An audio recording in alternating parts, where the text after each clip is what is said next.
La consigliera regionale Baldin è intervenuta riguardo il personale impiegato alla Prefettura di Venezia che non ha avuto il rinnovo del contratto scaduto lo scorso 31 dicembre. Si tratta di personale che doveva sovrintendere alle operazioni di ricongiungimento familiare dei lavoratori migranti, operazioni di fatto fermate, afferma Baldin, con conseguenze anche per le imprese.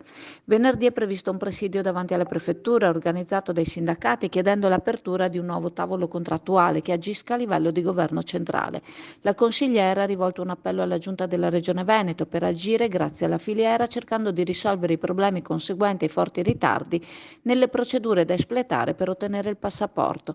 A tal proposito la consigliera ricorda di aver presentato un'interrogazione a risposta immediata proprio per cercare soluzioni ai ritardi anche con rimedi alternativi. Come afferma, la carenza di personale, le assurde restrizioni all'accesso ancora vigenti e i ritardi dello scorso biennio non possono ripercuotersi nella cittadinanza.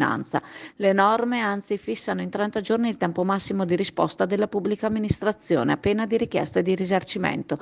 La Giunta Veneta pertanto si attivi con gli enti e le autorità preposte al fine di ridurre i tempi di attesa e valutare soluzioni alternative come gli uffici anagrafi dei comuni opportunamente potenziati nell'organico. Passa all'Indiga a trascorrere una pausa in relax e vista mare. All'Indiga troverai dell'ottimo gelato artigianale, gusti tradizionali e novità per deliziare il tuo palato.